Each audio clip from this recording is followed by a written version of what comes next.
नमस्कार, मैं जितेंद्र चतुर्वेदी। नीतीश कुमार के पास अब क्या विकल्प बचा है? क्या वो उस विपक्षी ताने बाने से बाहर जा रहे हैं जिसके लिए उन्होंने 8-9 महीने तक कोशिश की और फिर पटना में एक मंच पर जुटाया और वहां से आगे की रणनीति तय करने के लिए एक खाका खींचा? या फिर उन्होंने सब खाका वगैरह खींच दिया, मगर जो विपक्ष के तमाम दल हैं जो 23 जून को जुटे थे पटना में, जिसमें कोई 14 से 15 दल शामिल थे, उन लोगों ने यह मन बना लिया है कि अब नीतीश कुमार से दूरी बनाई जाए?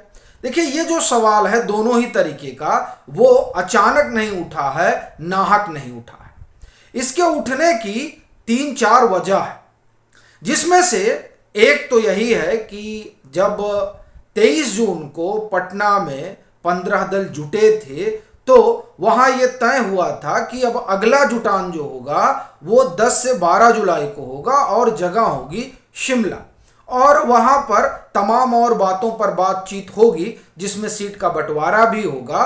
और ये जो नया गठबंधन आकार ले रहा है, जिसे पैट्रियोटिक डेमोक्रेटिक एलियंस का नाम दिया जा रहा है, ये जो बनेगा इसका संयोजक कौन होगा, ये तमाम चीजें जो है वो अब आगे 10 से 12 जुलाई को तय होंगी। मगर इसी बीच ये खबर आती है कि अब ये बैठक शिमला में नहीं होगी, तो साहब कहां होगी? अब ये बेंगलोर में होगी और 13 जुलाई से होगी।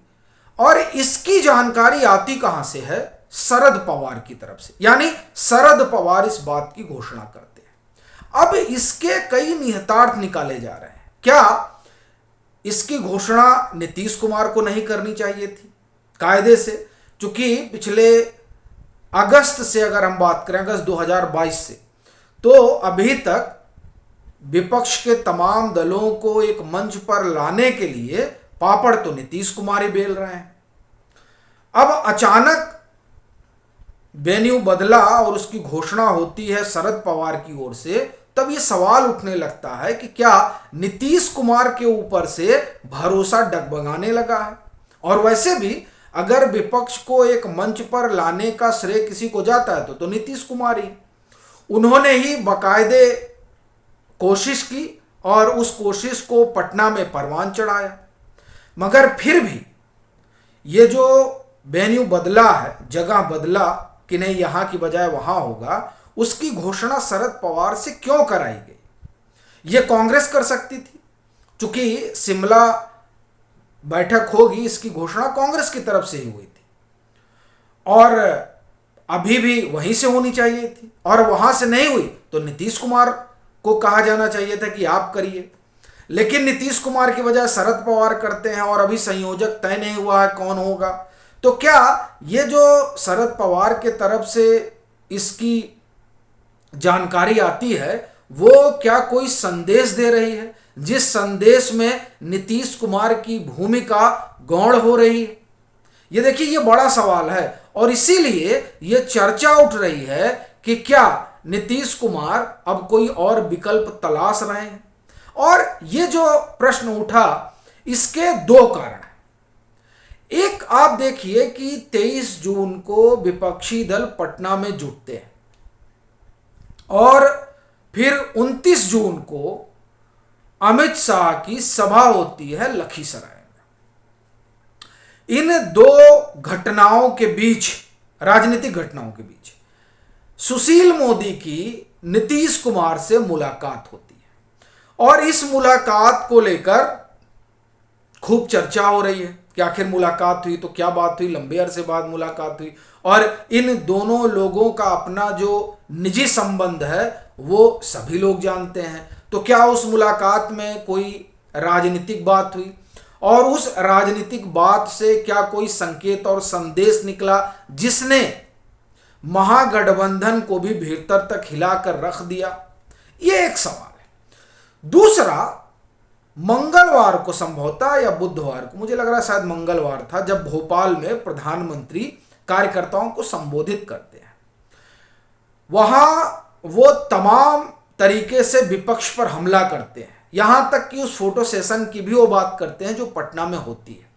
उसके बाद में वो एक एक कर नेताओं का नाम गिनाते हैं और उन पर हमलावर होते हैं, लेकिन उसमें नीतीश कुमार नहीं आते।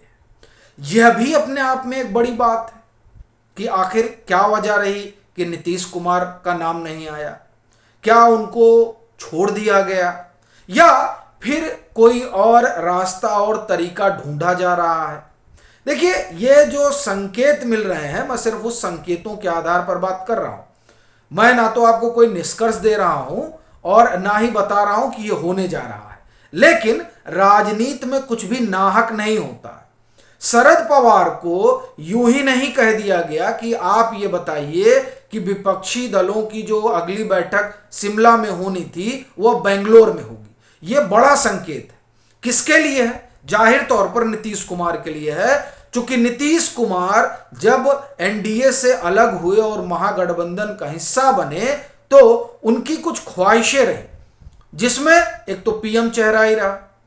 फिर पटना में हुआ कि वो संयोजक बनने जा रहे हैं और बनते बनते रह गए, वहां घोषणा नहीं हो पाई। और यह चर्चा इसलिए भी चली थी क्योंकि 9 महीने 10 महीने उन्होंने एड़ी से चोटी का जोर लगा दिया सभी विपक्षी दलों को एक मंच पर लाने के लिए।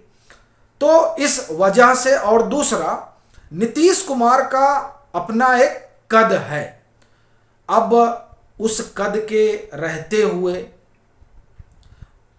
जब उनसे घोषणा नहीं कराई गई, कांग्रेस सीधे कर देती, तो यह प्रश्न पैदा हुआ। और दूसरा, सुशील मोदी के साथ उनकी मुलाकात और प्रधानमंत्री का उनकी चर्चा न करना। यह बात ठीक है कि अमित शाह जब लखीसराय में उनकी सभा होती है तो उसमें वो जमकर हमला करते हैं नीतीश सरकार पर और कहते हैं कि पलटू बाबू। तो ये जो संकेत और संदेश हैं, ये दरअसल बहुत कुछ बयान कर रहे हैं और उसके क्या राजनीतिक निहितार्थ निकलेंगे ये देखने वाली बात रहेगी। लेकिन आपकी अपनी क्या राय है वो ज़रूर साझा करें। और ये जो शिमला से बेंगलोर हुआ है, ये क्यों हुआ है, इस पर हम लोग आगे चर्चा करेंगे। आगे मतलब जो हम लोग अपना अगला विश्लेषण करेंगे, अगला वीडियो कार्यक्रम, उसमें इस पर हम लोग विस्तार से बात करेंगे। अभी के लिए फिलहाल इतना ही। अगर आप मतांतर से नहीं जुड़े हैं तो जुड़ें, वीडियो को लाइक करें और खूब शेयर करें।